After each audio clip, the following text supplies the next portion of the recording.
Good morning, everybody. My name is Rachel Nicaliker from Concern, and I'm delighted that you could join us this morning for this webinar.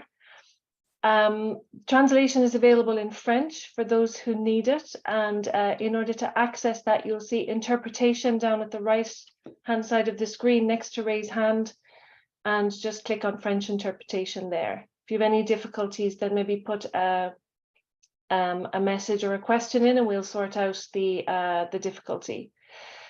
This morning I'm joined by Dr. Katrina Dowd, who's an Assistant Professor in Security Studies at Dublin City University, Dr. Ronak Patel, who's Director of Urbanization and Resilience Programme in Harvard Humanitarian Initiative, Ibrahim Ambar, Concern Somalia's Partnership Advisor, who's joining us this morning from Mogadishu, and Chris Payne, who's the Head of Technical Assistance at Concern Worldwide. There will be a 30-minute presentation, which will be presented by Dr. Dowd and Dr. Patel. Then there will be some questions to both the panelists, and then we will open for general questions Q&A, and you'll be able to put your questions into the chat function. So without any further delay, I'm going to hand over to Dr. Katrina Dowd to take us through the presentation. Thanks so much, Katrina. Thank you, Rachel, and thank you everyone for the opportunity to join me today. I'm sharing my screen now, so hopefully you can all see those slides. Myself and Ronak are presenting today, but I want to just take a moment to acknowledge and thank all of the other members of our team who are listed among them there, and also to say a particular thanks to Concern's country programme teams who were invaluable in this work. We're delighted that Ochre can be with us today, and I know there are others joining from other country programme teams, and it's been a privilege to work with all of you, and also to thank Irish Aid for the support to this research and for making this possible. So we want to talk about conflict impacts on food systems, and in this study we were drawing on evidence from Somalia, Sudan and Haiti. We'll briefly go through the contexts and aims of the research, our research questions, designs and methods, findings and results, and then turn to recommendations and next steps. So in terms of the contexts and aims, this research really seeks to address the fact that we know there is a lot of evidence that conflict is a primary driver of food crises, but the precise pathways through which various forms of conflict affect different components of complex food systems remain poorly understood. In other words, we really wanted to become much more specific in our understanding of how different types of conflict affect different parts of the food system. We wanted to be able to identify those aspects that have the biggest influence on food and nutrition security among the extreme poor, to be able to recommend where interventions can have the biggest impact. To do so, we sought to systematically map components of local, national and international food systems, identify specific pressure points where conflict interacts with them, and propose operational policy and research actions tailored to supporting and strengthening them. We had the privilege of working with 3 different country programs within that overarching aim of understanding how conflict impacts food security and food systems.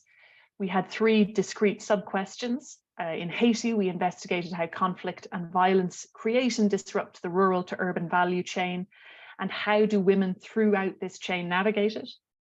In Somalia, which we'll be focusing on to a greater extent in our presentation today, we looked at how does conflict and violence create and disrupt the rural to urban value chain for food as it exists, and how do displaced populations throughout this chain navigate it. And third, in Sudan, we looked at how do different forms of conflict and violence create and disrupt different stages of the food system in West Darfur, and how do vulnerable populations navigate it. So 3 related questions, but specifically looking at the challenges that programme teams identified in their own operations and their own contexts. In terms of our design, we sought to apply a systems thinking approach, and that really is intended to disentangle the complex factors, relationships and impact in the food system and identify leverage points for the greatest impact. We know that conflict affects the food security status of communities and households, but what we don't necessarily know is what are the various interlinked factors. How do we see complexity and feedback loops within the food system? What are the knock-on effects of an impact at one part of the food system on other elements? To do this, we had a 5-part process, and we're happy, of course, to get into more discussion of methods in the chat, but I'll try to summarize briefly that we first undertook an evidence review, so looking at the state of research and what we know about this topic. We also then carried out key informant interviews, with huge thanks to Concern and their networks, who made many of their team members available to share their expertise with us. We then undertook focus group discussions. So these were held locally in our 3-country contexts, with particular focus on those groups that were identified as key to those specific questions in each context. And from these, we derived at various stages a series of maps where we sought to conceptually map the food system. So rather than geographically mapping it, we wanted to conceptually map the different linkages within the food system and the relationships between different aspects. And finally, we undertook survey data gathering in order to triangulate what we had found and verify and validate some of those relationships. Ronak is going to speak much more about the actual maps we've created, but I wanted to give you a brief example in which we might think of a simple relationship between conflict and hunger as a causal relationship where conflict simply causes hunger.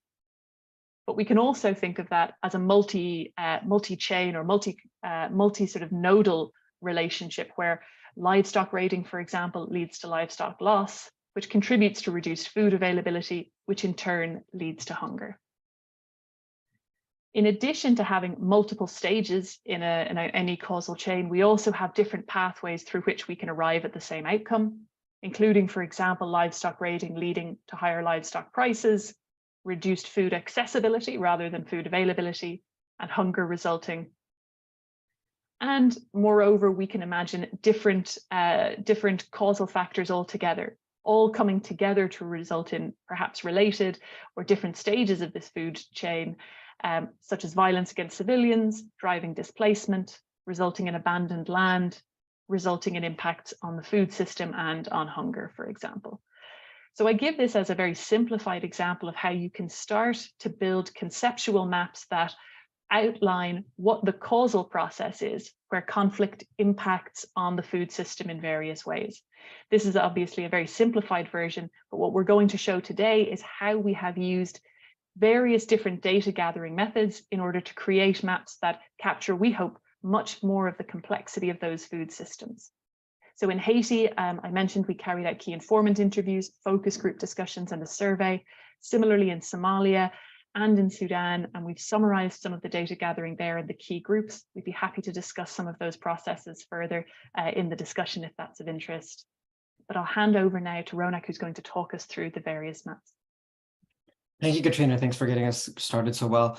I also want to give a note of thanks to all of you for joining us here today on the webinar, as well as Katrina mentioned, the number of people that were involved in this research. So in addition to our own research team working with us, there's been incredible support from Concern and country teams and the staff in arranging interviews and getting access so that we could collect the right data. Now, when we show a map like this, it can be both enthralling and overwhelming. And we apologize, it's not something that's meant to be digestible necessarily in a webinar format. But it does exemplify the complexity that Katrina was mentioning and how integrated all of these factors are in a food system. And she used a very specific word, disentangling that type of interaction really allows us to figure out what impacts conflict has and how we might intervene. I will not take you through every detail of these 3 maps because that would be a little too much right now. I just want to point out that it encompasses a few factors that we thought were important, and then it has various factors that were related to the specific country questions. For example, in all of the maps, you'll see armed conflict. Here you see it in the upper middle section here. That armed conflict is then related to very specific conflict impacts, both types of violence, things like attacks on transport supply routes, a fear of attacks, as well as things like roadblocks or reduced production. The other thing you'll see on here is food security. And as Katrina mentioned in the examples, that's a composite measure of both food availability and food access, as well as diversity. That's in the upper left here. And then what you see are various parts of the food system. So everything from food production to processing to transport to marketing. And so that's in various places on this map. So agricultural production at the top, where a lot of factors lead into, because that's one of the primary things that armed conflict impacts by various means. But in the lower middle portion, you'll see things that are related to transporting the food. In the upper middle, you'll see things about marketing the food. And so those are the various factors that are contained within each of these maps. Now, specific to the question for Haiti, women's roles in that value chain from rural to urban, you can see very specific things that you won't find present in some of the other maps, just because these were the things we wanted to focus on. And that's kind of the key with these maps. You wouldn't believe how busy they can get. This is actually a far more parsimonious map than we would have had if we had thrown in all of the factors that we had through the research. But they need to be understandable and they need to be relevant for your purpose. So they answer that research question, and then for your utility, you can make these maps and adapt them to your needs. Here on the Haiti map, you'll see women's roles in the food chain. In the bottom right, you see things like Madame Sarah activity, the wholesalers that are involved in the food production transport process, their victimization, but you also see other parts of women involved in the food chain. So wives of producers directly selling goods as part of a compensatory mechanism on the bottom right. And then on the bottom left, you'll see small shops of women selling vegetables. So we include those as pertinent factors in this map because that's what we wanted to focus on. On the next map in Sudan, you will again see some of the things that we talked about, the armed conflict in the middle right section and all of its impacts. It may have very specific types of violence that we don't see in other places. You see attacks on productive assets, raiding of agricultural lands. You still see the other things that we mentioned, the food security, as well as the various parts of the food system. But here we have components that are more related to the specific question for Sudan, things like natural resource management. And on the bottom, you see things like cultivation on migratory routes and conflict related to natural resources. And then things that are related to peace building, things like local leadership and conflict mechanisms in the left portion of your screen. And so those factors and how they're related are displayed on this type of map here. And then finally in Somalia, and we'll get into the Somalia data a little more for this presentation, you'll see again the same things, armed conflict, it's various specific types of violence, so armed conflict in the middle, and you see armed group control of agricultural activities. You see things like armed group recruitment, specific types of forms of violence that became more prominent through the research. But then you'll also see, again, the focus on displacement. So urban displacement in that left portion of the screen, and you see many arrows pointing to that because we really wanted to unpack all of the factors that lead to urban displacement. And so that'll come through later in the presentation as well. But that's what I want you to show you is, again, enthrall and overwhelm with these maps. But as you pick them apart, as you spend time with them, you can play with them, discuss them in a workshop fashion to understand these better and disentangle these relationships. Another thing that you can do with these types of maps, and I know that it can be overwhelming when you look at them, is do a different type of analysis called a centrality analysis. And so what that lets you do is take a statistical method of understanding which factors are the most connected to one another. And in Somalia, what we find in using these types of statistical methods called eigenvector values, the factors that come up as most connected and most important in influencing that map because of those connections are things like agricultural production, which you would understand we have a lot of importance on how agricultural production is affected. So a lot of arrows to go to and from there. Market activity, because that's a central process method by which food security is met from the production side to the consumption side. It's that middle piece, right? Income and business and livelihoods. This comes out a lot throughout the research because so much of food systems and food security is intimately tied to livelihoods, as livelihoods are the main system that, food system livelihoods are one of the main livelihood mechanisms in these places. And then things like taxation by armed groups comes up a lot because that's a very big factor in diminishing that food system in these maps. And then financial system and access as a compensatory mechanism as well. So this is one way of analyzing that map. It lets you figure out which factors might be most important and then take another process from there. You might want to focus in on these factors.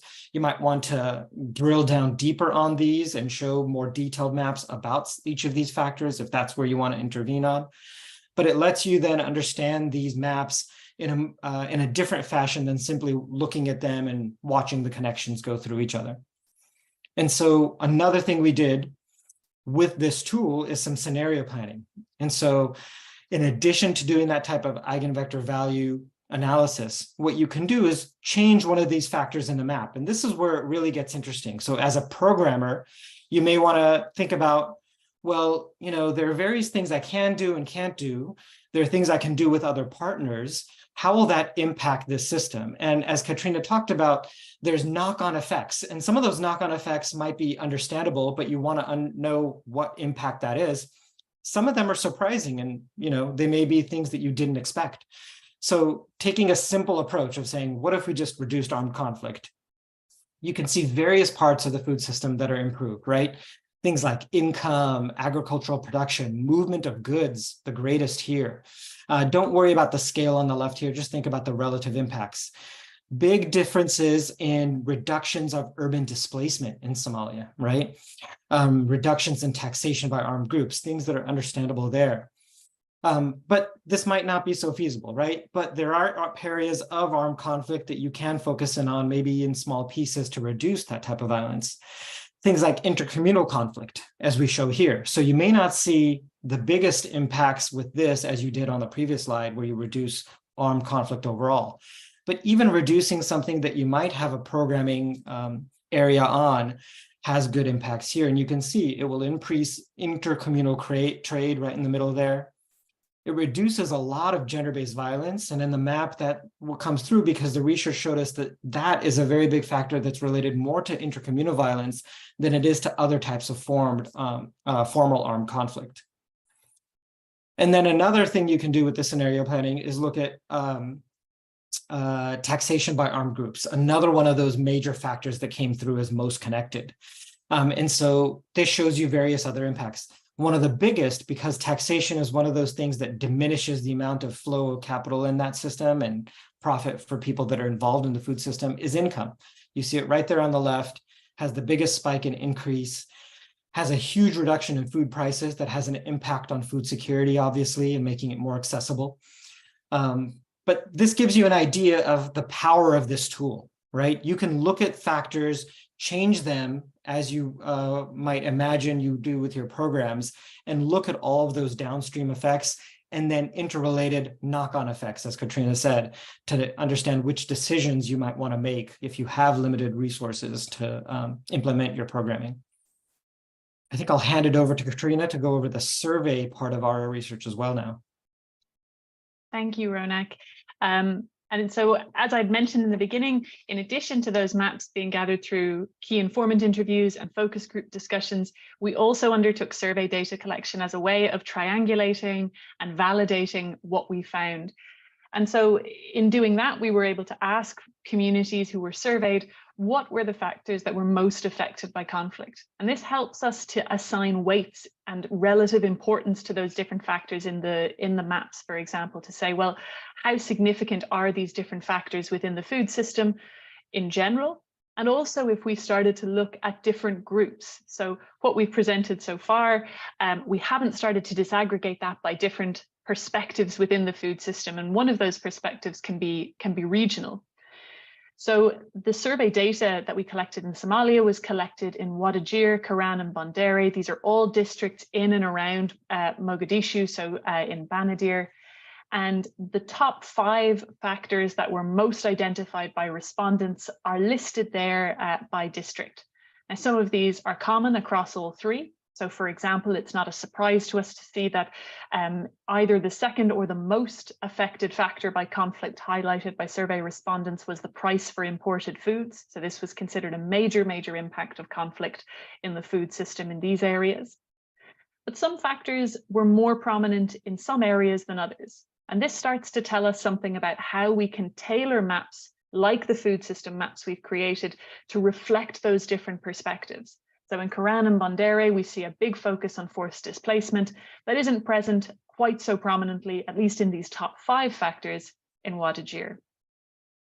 We can also see something else that these maps can help us to understand, which is not just the interconnections between different factors, but sometimes those feedback mechanisms and cyclical processes, whereby, for example, conflict might have an impact on some factor, which in turn may drive more violence. And so in this case, we asked respondents, do they agree or disagree that displacement causes more violence? In Wadajir, where we'll recall that forced displacement wasn't identified as a major factor by respondents, it wasn't among the top 5 most affected factors, 32% of respondents nevertheless strongly agreed. But that rose to 60 and 61%, so almost 2/3 of respondents in Karan and Bandere strongly agreed with this. In other words, we can see that not only can we start to tailor those maps to focus on the factors that are most important or most prominent according to different regions, or perhaps even according to different stakeholders within that system, but we can also start to identify some of that complexity whereby conflict drives one factor, and also respondents are telling us, communities are telling us that that impact in turn can have an impact on conflict. So those feedback mechanisms that can make it so difficult to have sort of impact in complex systems. So this is an illustration. If we were to focus exclusively on urban displacement, if we highlight that within these maps, we can start to identify what are the factors that are feeding into urban displacement, what are those connections, and what in turn might urban displacement be driving within that food system. So just an example of how we can become more focused and more tailored in our analysis. I'll hand back over to Ronak to talk through some of those results and those key themes. Thanks, Katrina. So what we want to present to you now is a beginning of the synthesis of some of the analysis that we're doing. Again, we're still in this preliminary mode. You're getting a sneak peek at all of the results here. So disclaimer on those maps, they're not finalized yet. And as you'll notice on those maps, we didn't have quantitative weights on those areas, because in the maps that you saw, all of those arrows have the same strength, but we'll actually have very specific weights on the strength of those arrows. So some relationships will be much stronger and some will be less. But what we have are, what we're theming are the 3 C's, factors that are connected with one another that wouldn't have been so obvious if you hadn't looked at the whole system, factors that are cumulatively impactful on various issues, and then others that are compounding. They multiply their effect on the food system. And so a few of the things we just wanted to present to you were in the connected group, things like coping strategies and food production. Because what we find is a lot of the coping strategies that are used to deal with conflict, for people to navigate around it, move them into behavior that actually reduces local food production, availability, or access. Things like using alternative markets, which still diminishes the flow of goods. A manual processing that you have to do when you can't get to the major town to do machine processing, relying on local storage that might lead to food spoilage, changing crops or switching to even bush product production as a compensation for income. Then to even worse aspects like selling food production assets that then diminish your ability to grow food later, and limiting purchases to local merchants. All of these things combined compensate in a way that ultimately reduces the amount of food in the system. And so that comes through in these maps as well, all those various coping strategies. Another thing that we find interesting in connected is imports, inflation, and food security. Now, imports play a huge role in the food system, as you know. Various imports can have important positive impacts on the food system because they're critical needs, things like seed or fuel. Other things like direct food imports can also be important parts of food security and consumption for very specific products. But their form, function, and relative cost can be harmful. So if these imports are of low quality, such as processed carbohydrates, they can change diets. They can disincentivize local nutritious food. Additionally, if those imports are lower priced and replace those local foods, they disincentivize local food systems. Often they may be both low quality and lower priced, and that has a deleterious impact. Inflation can also have a very complex interaction in that it may have a larger effect on those inputs than it does on some of those cheaper food imports, having a double effect on that local food production. Something else that came through in this research is that connection between host and IDP communities. In Somalia, we were focusing on displaced populations, and oftentimes there were a lot more similarities than differences. And this actually mirrors research in a lot of humanitarian crisis. In acute crisis, often similarities between vulnerable host populations exist with displaced populations, aside from things like housing, just because of displacement. But the surveys actually may point out something else in that how they perceive impacts on the food system are somewhat different. So the displaced populations might see a greater impact on food production activities because they may have come from those areas where that takes place, whereas host communities may see a greater impact on the livelihoods that affect processing or trade because that might be what they're more involved in. But there are linkages within the food system that they have that wouldn't be so obvious otherwise. Then we move into a group of findings that we're calling cumulative, where they add up to kind of put pressures on that food system. And one of the obvious ones that you saw in the previous slides is this taxation, because it becomes something that just is not a one-time effect or a fixed cost that people now account for, but there's so many places where this taxation happens that it starts to have a much more deleterious impact. So armed groups tax production right at the site. They tax where checkpoints, they tax at markets when they control those markets. This burden combined with normal government taxes makes food system activities either prohibitively expensive just to engage in them, or it diminishes those returns, the income.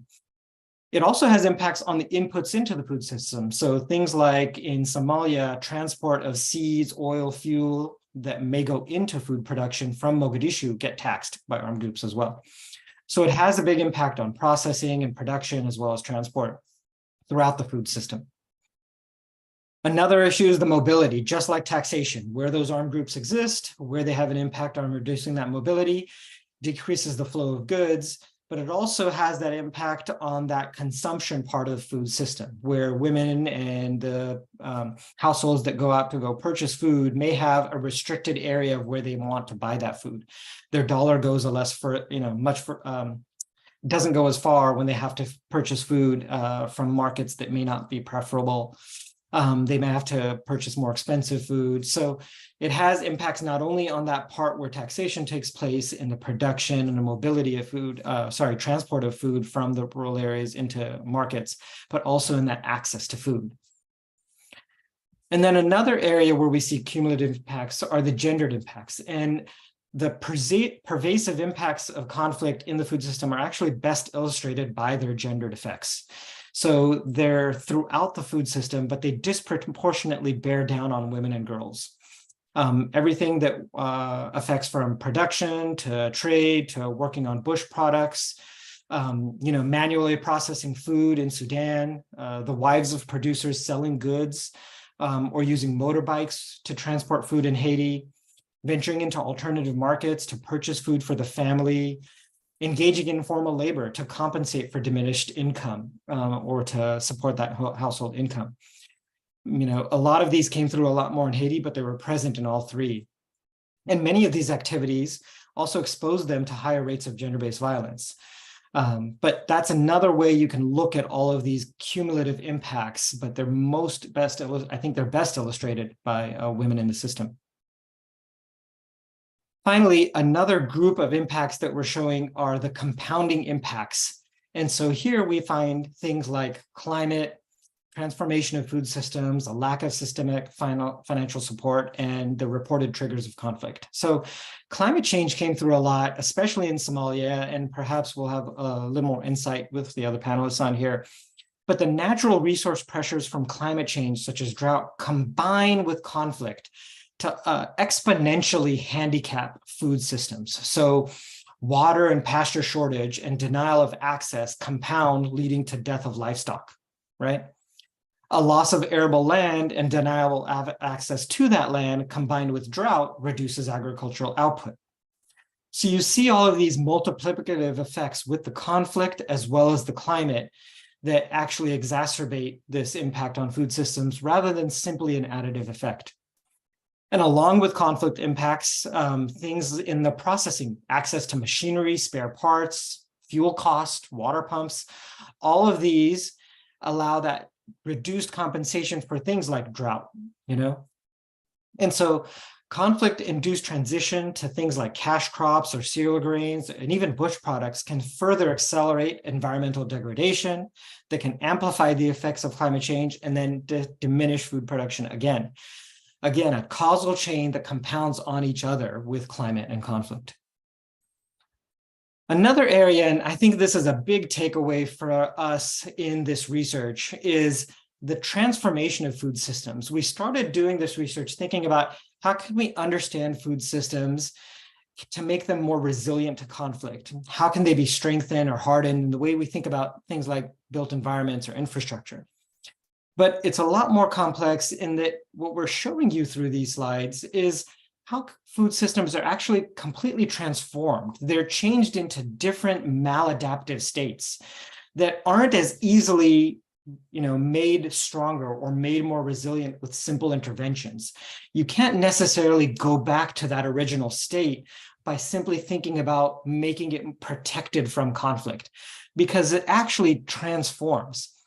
And so some of these maladaptive cascades come through on these maps. So each of them work to either diminish, degrade, or disable these local food systems.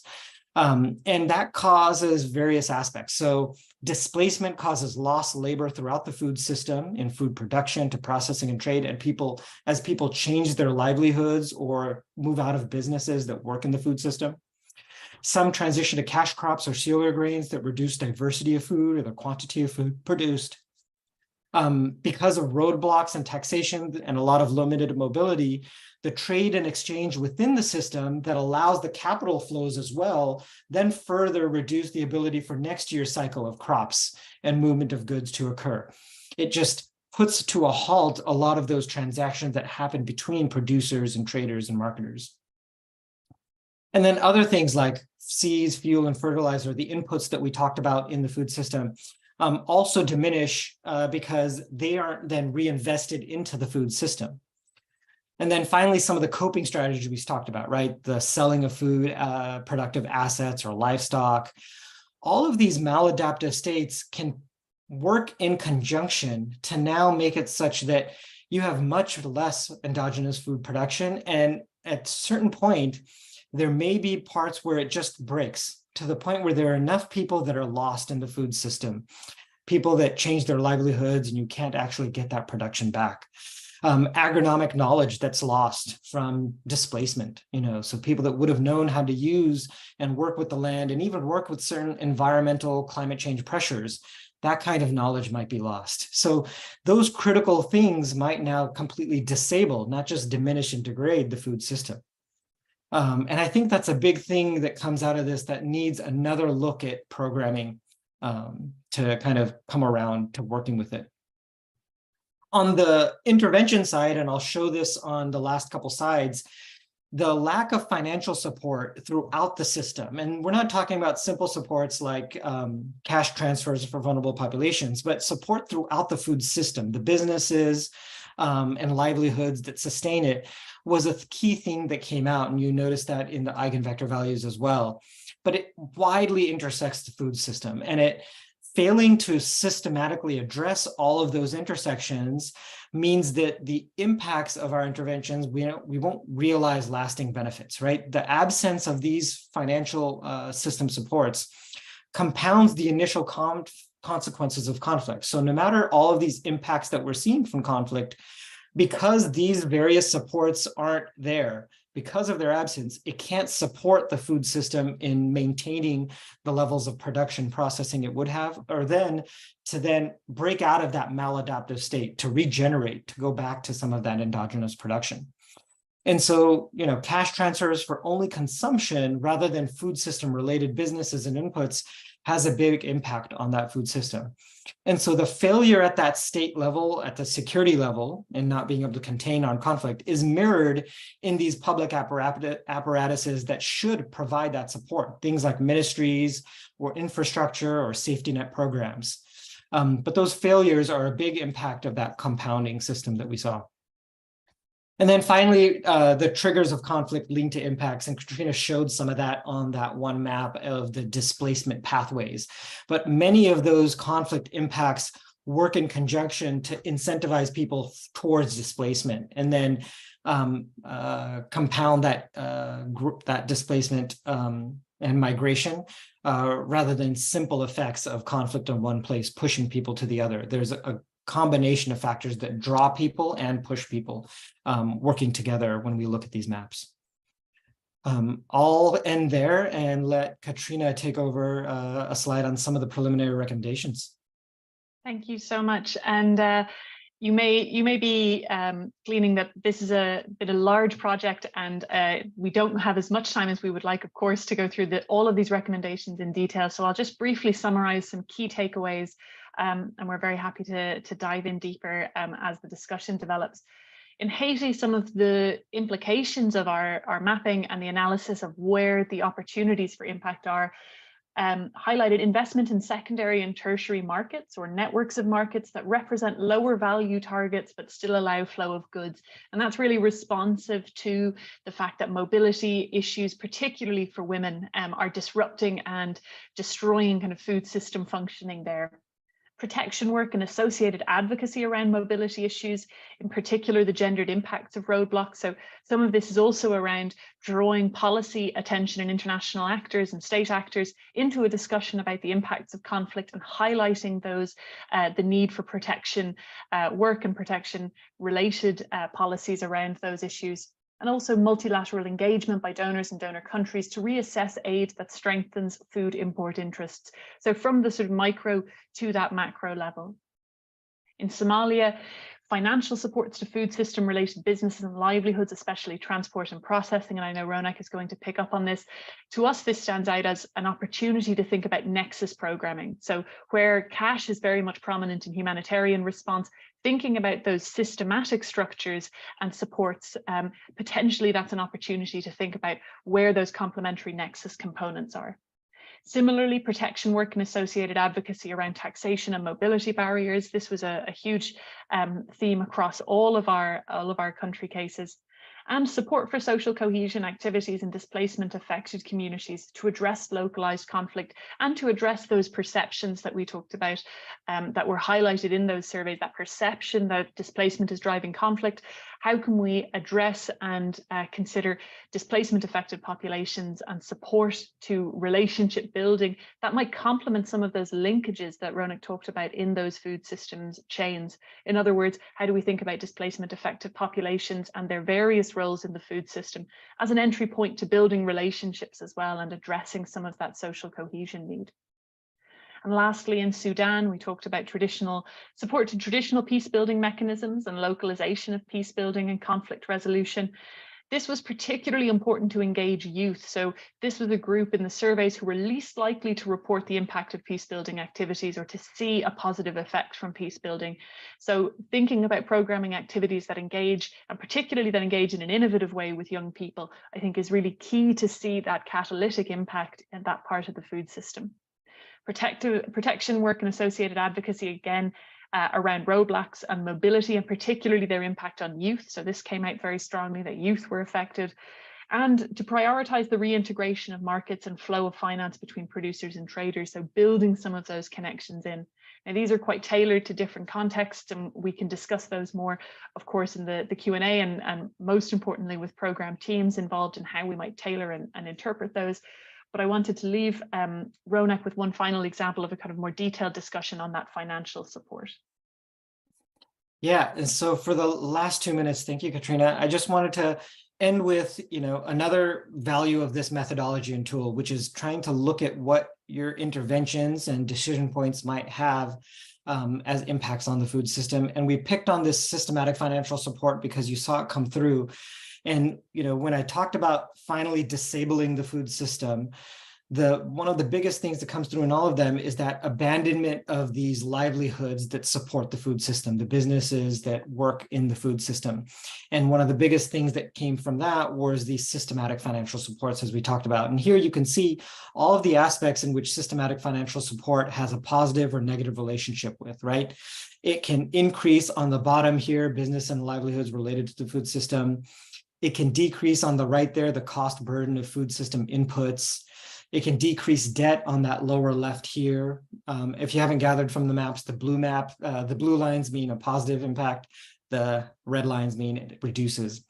But in combination, things like seed availability, production, intercommunal trade, it allows the system to start to function if you can put these systematic financial supports in place. So when you do the scenario planning and use that, rather than saying that we may be able to reduce armed conflict, because that's a longer term goal in many of these cases. But something like this may be more feasible alone or with partners. And you can start seeing some of those impacts right away, right? And a lot of them are related to finance, income, debt, dependence on humanitarian aid, but they have very specific impacts on the food system. The intercommunal trade increases, market activity increases, seed availability, but more prominently, the business and livelihoods related to the food system. That has the biggest impact here on the right that you see. And then finally, what you can do with this is, we've talked about this before, in that none of this happens in a silo. And the biggest thing from this research, allowing you to take a systems approach, this integrated approach, is being able to understand what combinations of interventions might allow, not just siloed programs. And so when you're looking at that system and you're looking at all of the things in that system that you are trying to change and adapt or intervene upon, you can do that in the scenario planning as well. So this is an example of improving those financial supports and having some reduction in that communal violence. Again, it now delivers you both the benefits of those, but some compounding benefits. In addition to just the individual benefits of those programs, you see that those interventions cycle through the system and now give you more compounding benefits as well. Things on gender-based violence and trade and market activity that you wouldn't have necessarily had with individual interventions. So we know that's a lot. We'll end there. Thank you again for your patience and your time. You can tell there's a lot more to come out of this, and we're very excited to dig deeper into a lot of this analysis and finally present all of our papers and presentations. But we'll give it back to you, Rachel, to go on with the panel. Thanks so much, Ronak and Katrina. That was enthralling. I think that's the right word, Ronak, for that. A question to you both before we go to Abraham and Chris. What was surprising to you? What were the unexpected standout findings or observations for you personally across the three countries? Maybe Katrina, if you want to start. Sure. I think in a very focused way. I mean, there's a lot about the food system and policy and some of the wider macro issues we could get into in a very focused way. I was surprised by the importance of food processing, transport, and those mobility impacts. That was a really tangible, really concrete impact of conflict that I think not only came across in three very different conflict contexts that maybe we think on the surface have very little in common, but also we saw through our evidence review are relatively neglected in the research and in programming and policy on this. So in other words, this is an area that doesn't get as much attention as production, which is very much the focus when we think about food crises, but it was something that again and again, different stakeholders within the food system highlighted, either as women, as young people, as small producers, as small merchants and traders, that mobility issues and the inability to get food to market or to get food to households was a huge issue. And I think that's something that has been neglected and we hope we can really explore further. Thanks, Katrina. And Ronak? Yeah, there's so many, but the one that comes to mind is, thinking about mapping that transition from conflict to the food security. The very initial thing that you notice is people using all of these various coping mechanisms, very unique ones of things that were surprising that I wouldn't have understood, transitioning to bush products, but then all of the knock-on effects of that. And so every member of that food system has their own way of compensating and coping. And they are areas that might be amenable to a lot of behavior change, because that's the first decision point that happens. If there's conflict and now there's no resolution to that conflict or foreseeable resolution, you have to make a decision. If you're a farmer, if you're a trader, if you're a Madam Sarah in Haiti, what is that decision you're making? And so maybe that's where we can have some types of nudges, incentives and disincentives that are better for the food system than the current coping mechanisms. Thanks, Ronak. Ibrahim, I'm going to bring you in now, and it would be really interesting to hear your perspective on the current food security situation in Somalia, how communities are coping, and what pieces of the research are resonating with you. Thanks so much.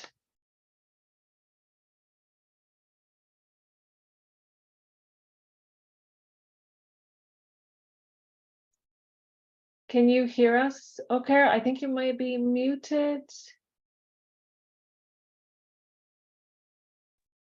There we go. Yeah. Good afternoon, everybody. I think the food security of Somalia is going through a difficult place, a difficult, standard. And as we know, Somalia is normally, generally, when we talk about Somalia, we talk about livestock and agriculture. And by the time, this conflict has started and the civil war, those two things are gone out of the way. Because now, if you look at it, agriculture is not there at all.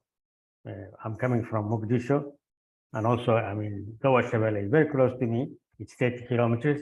That's where we used to get, all the agricultural products that the country needed. Now that place is out of hand, and also the issue of the climate change. Everybody's talking of the climate change. Climate change is really affecting very much Somalia, and it's affecting the food security.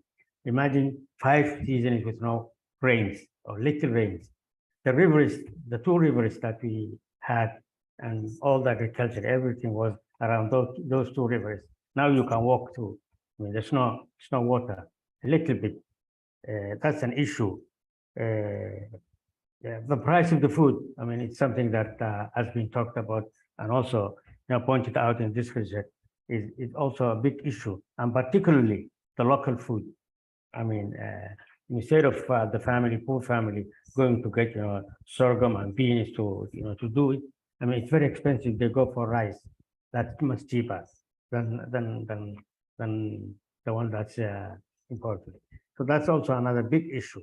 Another issue is the malnutrition that we have. Now it's being anticipated that we might be having famine if the rains of next year they don't come and they're not good. And for example, this response, emergency response that's going on, it doesn't go far and doesn't reach very high. There would be a famine, but I hope it doesn't come. So if you look at those things, for example, the food price and the conflict that we have in the agricultural areas, that's really what's making the livelihood security very, very, very in a very bad situation. And the expectation, really, anticipation is not very good for the coming year 2023.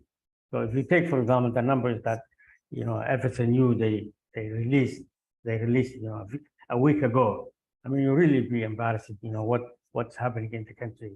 So these are the things that really is the food security is very really bad. And you see that people, when they're coping, what they're doing, all the coping mechanisms that they used to do, even they're exhausted. They used to sell assets. Assets are gone. They don't have much assets. If you look at that, for example, what they used to do, the farming communities, somebody will farm for another family, and then they will get something from them. That's not there. because the farming is not there. They used to do, for example, send the laboring people to the market, to the towns, so that they work and send money to the families. It's not happening that, because anyone who comes to to Mogadishu or to the urban areas, I mean, they go there, they join the IDP camps, and they stay there. So nothing goes back to the family. And so the diaspora issue, it was a big factor in the food security for Somalia. It was a coping mechanism. Now it's not anymore there, because people in the diaspora, they themselves, they are suffering from what's happening in the West. So I think, I don't know where somebody can say, for example, people have coping mechanism. Coping mechanism is gone. I think the only local coping mechanism that remains is going to the IDP camps. That's where you get money. That's where you get sanitation. That's where you get education. And the Somalis, they call it you go to IDP camp, and your situation will be sleep and eat, because you won't be doing anything. It's a good term, They say, for example, Jif or Chak means sleep and eat. You don't have to worry about anything else. So how do you expect then the food security of the country to develop when everybody comes here and everybody is assisted and they have everything here? So that's where we are. Unless something happens, unless the government takes steps really to revive the agriculture and the livestock, I mean, the food security would be very much dependent on international community. Thanks so much, Abraham. That's really stark and touches on so many elements of the research. And also, I think we can come back to some of the questions later on how we think of resilience in these types of contexts and what we need to learn from it. Sorry, excuse me, Chris, I'm going to come to you in terms of how this research informs, concerns, work, and what were the key takeaways for you. Thanks so much. Yeah, thanks very much, Rachel, and thanks also to Katrina and Ronak and the rest of the team involved in the research. I mean, the results are, to say the least, fascinating, and they're providing so much food for thoughts in terms of what we do and what we need to focus on going forward. I guess there's probably 4 big areas that jump out to me. First is, the whole long-term damage caused by conflict. That's just going to take so much to fix, and in this sense, any focus on food systems can't just be on increasing food production. And it definitely can't be on something that's going to further damage the system. I mean, we're seeing how people are abandoning food systems-based livelihoods, stopping planting and harvesting activities.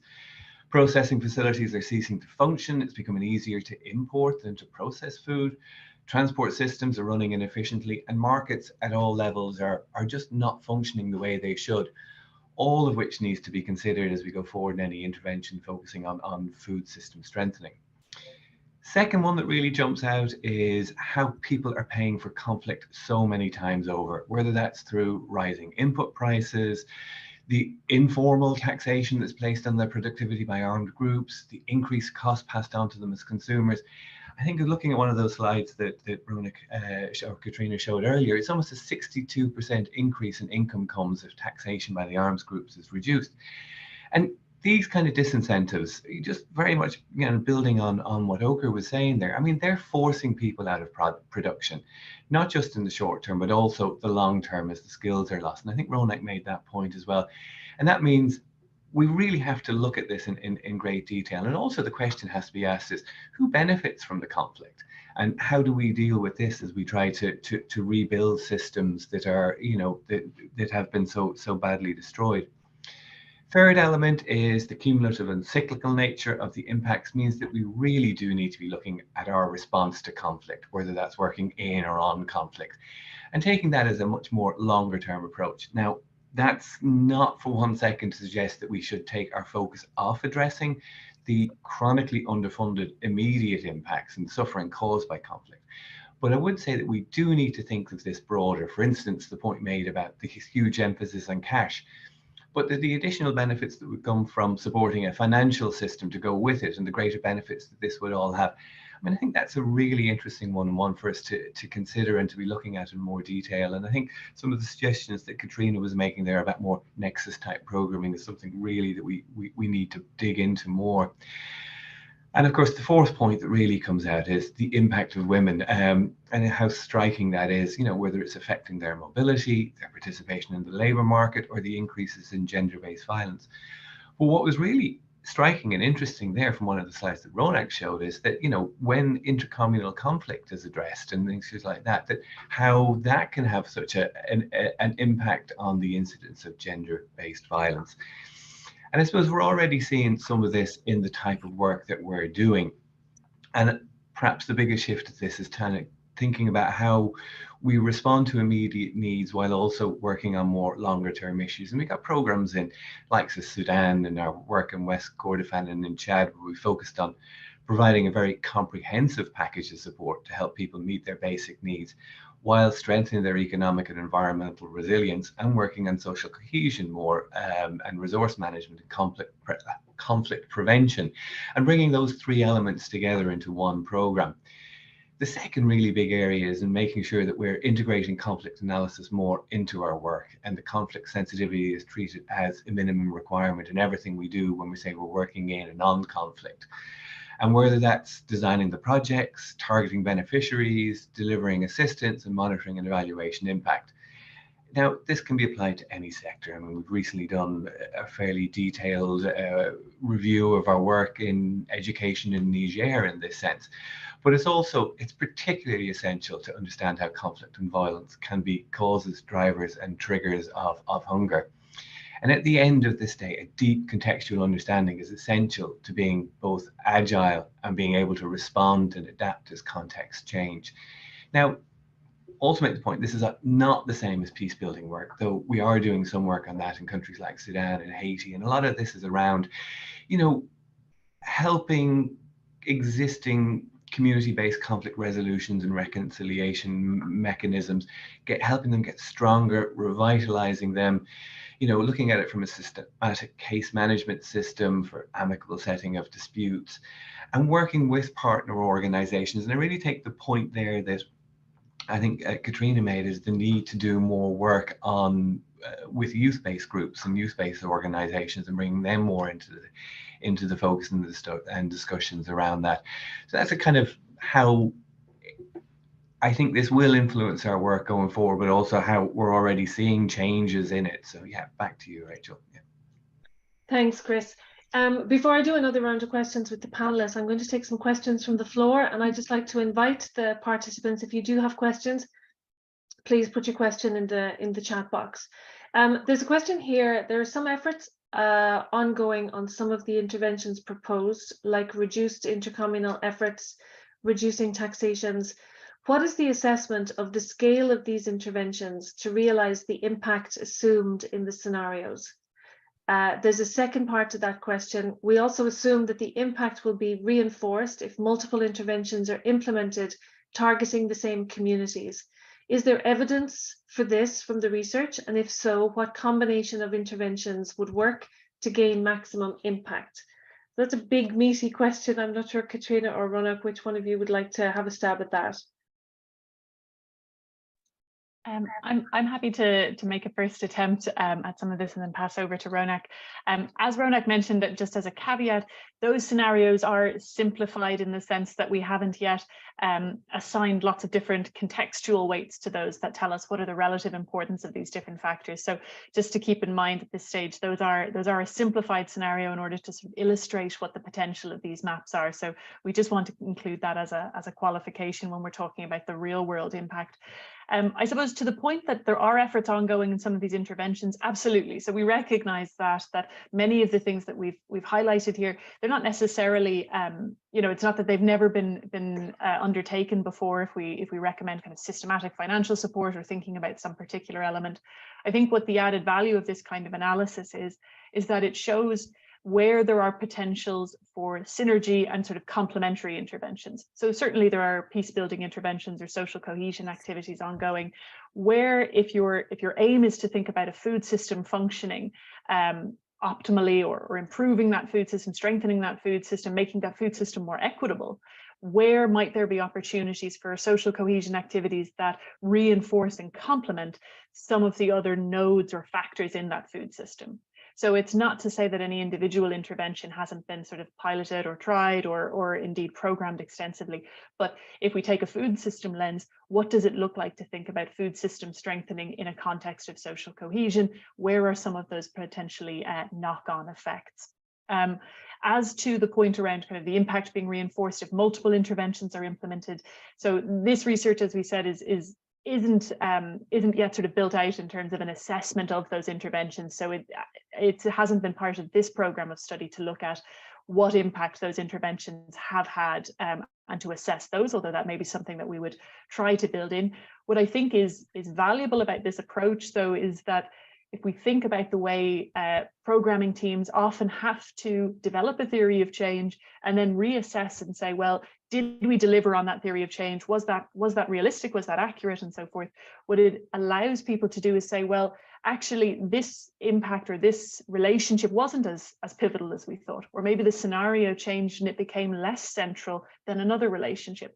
So it's as much about programming and specific interventions as also, I think, a tool for planning that allows people to think dynamically and also allows people to sort of follow up and say, well, okay, we've started this intervention, or we started this program. How has it turned out? Do we need to reassess precisely those assumptions, or do we need to reassess what we thought was going on in light of changing circumstances?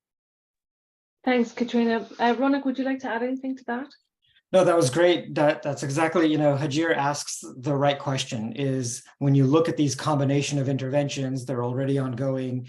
Can you now understand relatively their impact and figure out a best case example of interventions? As Katrina was saying, you can scenario plan, reassess, and that's what this tool does. But we don't want to inflate the ability of this tool. It works in conjunction with other evidence and research. So when you're looking at those interventions and how you might change the system with those supports, you still have to think about how effective those supports might be. You might be implementing those programs, but are they actually having the impact you want? And then even those supports come in various forms. So it comes with a combination of other research, but it lets you do exactly what Hajir is asking, as Katrina described, is go through that process in scenario planning these, and lets you make, decisions with limited resources, which is the world we live in. Thanks, Ronak. There's a few more questions in, and one is on what did the data show you in relation to, you mentioned a broken food system, Katrina, and if you could say something on the impact of imported food systems, including food for humanitarian assistance, and what came up in the data around that. Thanks. Thanks. I think that was particularly prominent, in fact, in Sudan and in Haiti, although it featured across all of these contexts. But in Haiti in particular, we were seeing a big focus on that, and something we haven't really talked about, simply because our focus has been elsewhere in this presentation so far, is the impact that has on the quality of food and the nutritional value of that food, and whether or not people were accessing food. We've talked a lot about the price and how imports are undercutting local food, and that certainly has impacts on the food system. It has impacts on food livelihoods. It has impacts, on kind of food cultures, but also to think about the nutritional quality of that food, so that people were abandoning maybe higher quality food in favor of cheaper imports. And when we think about food security as a composite, that we're not only talking about availability, of course, and access, but we also need to think about the nutritional value. So that, I think, was a particularly prominent theme. And I know that there are, Concern has done some work around kind of urban programming in other contexts where they're looking at kind of nutritional food in Kenya. I think there's been some work around that with traders and thinking about high quality food in that context. So there are other ways, there are ways of thinking about that I think could be useful to think about cross-learning. Again, something that came out of this research for us was just how prominent some of these themes were in contexts that maybe on the surface of it, we might not think share much in common. But Ronak may want to say more on the imports. I know he worked a lot on that. No, that's, we have yet to unpack more of that, but that was the key feature, is that those imports positive, negative impacts on the food system, the relative change in what that is in prices for the inputs versus local food is really where that trick is. But there's still that other part that Okur was talking about in where people go, and once you're in the IDP camps, where that food is sourced from. This has been an ongoing issue with humanitarian aid, but I'll let him maybe speak more on that. Thanks, Ronak. Ibrahim, in addition to that, there's a question in relation to cash taxation and the impact on food systems. So the floor is yours, Ibrahim. Thanks. Thank you, Rachel. Cash is really cash is cash. And nowadays, what's happening, what we are seeing in the humanitarian intervention is cash is what everybody is now like to do it for many reasons. Cash is when you talk about organizations doing cash, I mean that cash reaches also to areas where it's not accessible. Like for example, you cannot take agricultural product, you cannot take food to areas that are very far. But the cash goes there. I mean, it can go to areas where what we call inaccessible areas or hard to reach areas. Cash goes there. And also it goes to places like where it's accessible. And the procedure, how you do the cash, it's very simple. And it has some advantages also when we talk about beneficiaries, for example. It's something that you get it with dignity. I mean, you don't have to line up and queue. And that's something that really people prefer. It's something that you get with dignity, and it's a flexible commodity. Flexible commodity, you can use whatever you want. It's not that the organization decides for you and bring for you maybe rice or whatever, but it's something you do what you want. And also for NGOs, as doing the cash, it has reduced logistics. You don't have to do a lot of logistics. You go to the people, you get the names, and then you take it to the company that transfers the money. They transfer the money, and then you get the invoice that they have given the money. So it's also that one. It's some kind of, it gives also the organization, the beneficiaries ownership of what they want to do and what they don't want to do it. And it's something that now everybody is doing it. I mean, for example, Consent is leading a consortium, cash consortium for South Somalia, and it's a huge money and it's working very well.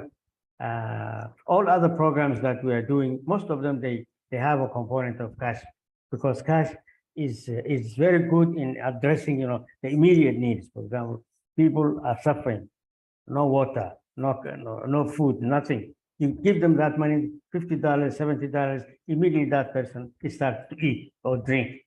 So, I mean, cash is there. It has only one disadvantage, and that one I have mentioned before, and also it was mentioned in the research, and that one, it makes the people, idle.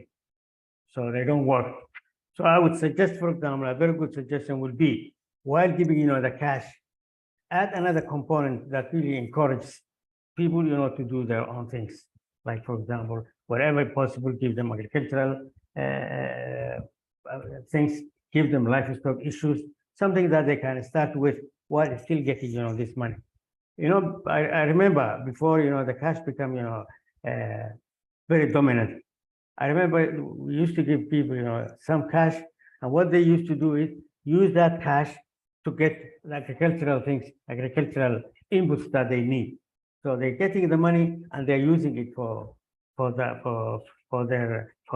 other needs that will help them really to produce. But now it has become, everybody knows that cash is coming, cash is coming, cash is coming. So just why do you bother to do for this activity, because cash is coming? But really, it's saving a lot of people's lives, really. And for example, if you talk about Lower Shabelle and the Bay region, where nobody can go, it's only cash which can go there with all its precautions that's needed. So I sometimes I'm against cash, but sometimes when you look at the capacity of the people and the way people are benefiting from it, I mean, it's you balance, you balance, and then you say, okay, cash.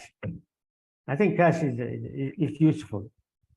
Thanks, Ibrahim. And that links nicely to a question on with increasing levels of displaced populations in urban areas, how does this impact on the food system overall? And what incentives can be employed to facilitate returns to rural areas to increase local food production, especially given the interplay between climate and conflict that drives this displacement?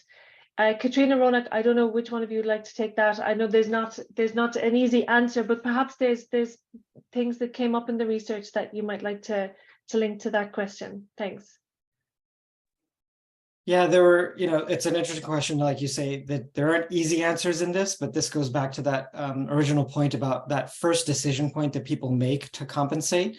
And so even those take stages. So it may be that you turn to bush products to supplement income, and that might be charcoal production and firewood. That might then degrade your ability to grow or plant the next season, like Ibrahim mentioned. Now you've made it so that you're disabled for the next season of planting.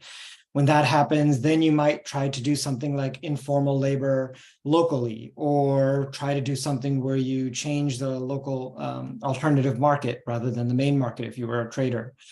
But eventually that pressure gets too much to get to that displacement. And so I think, when we talk about next stages of research, if we wanted to focus on, as Katrina mentioned, about some of the cohesion in displacement affected communities, is really drill down deeper into those and understand their behavior points and decision points for moving to that displacement, and seeing what we can do about pull factors back. Obviously, it runs into the issues that Oka was describing in the IDP camps, and how they are such a draw if you have too many push factors in those rural areas. But as the question asks, there might be a package of interventions that then tip that scale the other way. But that's where some of this research could probably go as a next stage. We're not there yet, though. Thanks, Ronak. Ibrahim, you want to come back in? Yeah, I want to come back. I think what we are talking about is what the organization is and the humanitarian sector can do. I think what we're missing in Somalia is the government role, because what we need, these people would have gone back if they get, for example, agricultural input and whatever they can start their life with, some of them. But the place is not safe. So whatever you do, whatever you do for the community, you will be doing it at the IDP camp and in the host areas. There's nothing you can do in there where they get, where you have the agriculture, where you have, the livestock. Nothing is happening there. So the government role also should be there. Thanks, Ibrahim. Katrina, back to you. And then there's another question in the chat that would be interesting to take. So over to you, Katrina. Yeah, I just wanted to pick up on what Oka was saying. The reality is we're not seeing massive levels of return at the moment in Somalia. What we're seeing is, in fact, the opposite: huge levels of displacement and people moving. And so I think what also is worth keeping in mind is that this tool can be used to highlight other areas of intervention where, for example, return is either unlikely because it's undesired or it's not possible at this time. And so perhaps, when we think about food systems, one thing this might prompt us to think about is the aim to increase agricultural production? Absolutely. Or is it more beneficial, or is it potentially, catalytically helpful and useful and impactful to focus on transport and processing aspects, or to focus on agronomic knowledge? That's not to say that there isn't an absolute issue with food availability and food production, but where are there other complementary areas that could also address some of those impacts that we see are connected with urban displacement, the loss of agronomic knowledge, urban displacement also having an impact in terms of labor, and also some of the issues with what food is being produced, reaching people who need to access it. So I think it can also help us shift the frame of focus where that's possible, at particularly where we're not seeing the most acute crisis levels around production and food availability, and say, well, what else might be helpful and complementary? Thanks so much, Katrina. I think that actually touches on the next question. You probably answered a little of it. Are there distinct differences between the protracted humanitarian caseloads and newly displaced that significantly impacts the food system approaches to tackle the needs? So perhaps you might draw on the Haiti versus Somalia data there, if possible. I think, and you know, this is something that we'd love to dig further into, but Ronak has mentioned a number of times those coping strategies, and I think what we really will, you know, is inevitable is that protracted displacement that we're seeing, different kinds of coping strategies, and compared to, for example, the kind of more acute or more recent movement, that will inevitably, there will be differences in the way people compensate, and the impacts of those different compensatory choices in the food system. So certainly that's a factor across the board when people have been in a protracted situation in which maybe they can't generate income, they're not engaged in their livelihoods, but their compensatory or sort of coping strategies will be very different. Ronak, I don't know if you'd like to add a bit more on that. No, that's exactly it. And so it you know, when you're looking at that protracted versus recent, you again want to make your mind want to focus on, are there different behavioral interventions you can get, because maybe the ones that are recent might be more amenable to having some of those pull factors back to a rural area. But it's hard to think of that when we're just not seeing that movement. There are differences in who migrates first, you know, so some of the elderly might stay behind in those rural areas because there isn't a much incentive for them to go engage in an urban livelihood, or risk for them to be recruited into an armed group, whereas a more vulnerable population or women and the children might move first, or men or able-bodied boys might, just because there would be at risk for recruitment. So there might be intervention points where maybe they haven't fully established, or the whole family hasn't moved in changing that dynamic, but it would require a lot more insight than we were able to get from this research. Thanks, Ronak. Chris, I'm going to come back to you, and if you could say something on how multi-year funding has allowed us to change how we program in places like Somalia, Sudan, and Haiti. Thanks. Yeah. I mean, I think, you know, the whole multi-year funding and flexible funding, it's essential to do this kind of work, and we do have some really good examples of this. I suppose to the fore of that is the multi-year program that we have with the Irish Government's development program, particularly focusing on bringing some of the humanitarian and development work closer together. But there are other examples as well, you know, the type of work that we've done with ECHO and the Programme Partnership on Nutrition and Health, and with the support of the European Union and AFD and the work in the DISA programme in Chad. And really, you know, it's more to be hoped, the lessons of this bringing longer term focus to some of these really challenging issues. I mean, I think one of the things that's really been thrown up by the research is the solutions and the longer term answers to this are not simple. They are very complex, and they're going to need funding streams and approaches towards that are required. And, you know, kind of trying to focus only on one part of the system, you know, without even understanding what the potential long-term impacts on other parts of the system are by doing that. Really, we need to get so much better at doing that. So there are those really good examples of funding streams that can help. We need more of them, and we need them to be structured in a way that they're going to those who are able to work in the context and understand the context. Thanks, Chris. We're going to finish on time. So I have a last question, one for Katrina and one for Ronak. So Katrina, for those involved in policy formulation and given the interconnections of conflict and hunger and conflict and climate change, what should we be taking away from this discussion? Thank you, and thanks for the opportunity for those to comment. I think three things I would highlight for policymakers. The first, and this cannot, I think, be repeated enough, is that there's nothing inevitable about the link between conflict and food system collapse or food system breakdown. What our research shows is that it is the ways in which wars are waged and the ways in which armed groups engage with communities, all sorts of armed groups, from criminal organized violence and gangs to highly organized and coordinated armed groups, and that it is the way that they engage with communities that determines the scale and intensity of crisis. And that bears repeating because there are actors who are resistant to the idea that conflict and hunger are security issues, that food crisis, and we're facing one of the greatest globally, that is a security issue, or that's an issue that should be addressed in the context of, for example, the Security Council. So I think that bears repeating, that it's not simply a case that inevitably conflict will lead to hunger. The scale, intensity, the depth, the duration, and the nature of that food crisis and that food system breakdown can be shaped by how armed actors engage in conflict and how they engage with communities. The second thing I would highlight, and it touches on what Chris said, I'd like to say it goes without saying that addressing complexity can't be done unless you have flexible long-term funding, but it doesn't go without saying, because of course we know, and Ochre could speak to this, just the absolute shortfall of the response in the Horn of Africa at the moment in the face of what may well be kind of catastrophic food crisis. It's absolutely critical that to take a complexity approach, that funding and that approach is flexible and adaptive as circumstances change.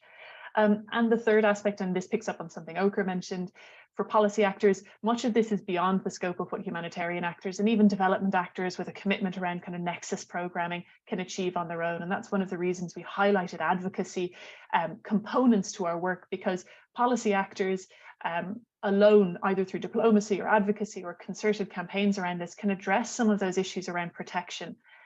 We know that mobility is a huge issue. We know it has gendered impact and impact on the youth. And I would highlight that as an area that doesn't get very much attention when we think about the impacts on food security, but that it really warrants a greater focus, particularly those gendered impacts of conflict and hunger. Thanks. Thanks, Katrina. And to you, Ronak, there's so much more to be explored from the research and from the fuzzy cognitive mapping approach. Will there be a report from this piece of work? We've had a number of questions about that, and also where next in this area of research? Thank you. Yeah, so obviously we will have reports from this, and so we will have 3 country reports and a synthesis report that will come to concern. And there's a lot of data here to mine. So I think Katrina and I will keep working with each other to put out some academic peer-reviewed papers on this as well.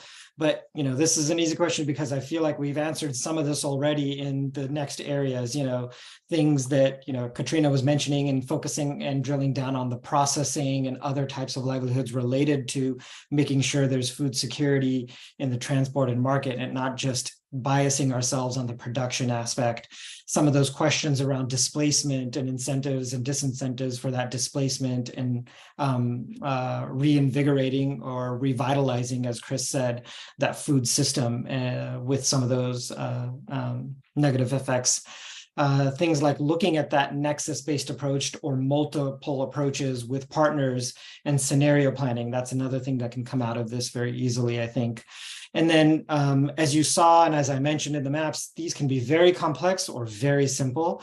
And so you can drill down on various aspects of this. The gender-based impacts and the mobility is one of those as it relates to the food system. But there are all those other smaller aspects if we wanted to focus on just on markets and alternative markets or the conflict resolution mechanisms in Sudan. All of those things can be unpacked a little more if we want to think about very feasible programming interventions and how they might be done together. But there's a lot. It's almost as if you could come up with any question you had first looking at that map, and that's an area that can be further explored. Thanks so much. I think this has been really fascinating, enthralling, as you said at the beginning, really rich, very interesting. And thanks to you, Ochre, for taking the time this morning. I know things are so difficult in Mogadishu and you're so busy, so we really appreciate the time that that you've taken to join us. We'd like to say thank you to Irish Aid, who've been supporting the research through Concerns Programme Grant, to Harvard Humanitarian Initiative, and to Dublin City University, to our panelists and our presenters, and also to our translators, Renee and Esso, and for Amy Dignam, who in the background has been squirreling away to make sure that this all went seamlessly. So thank you very much. And there will be a recording. We'll put it on Concerns YouTube site. And if anybody needs further information or links, just drop Chris or myself a line. Thanks so much, everybody. Thank you.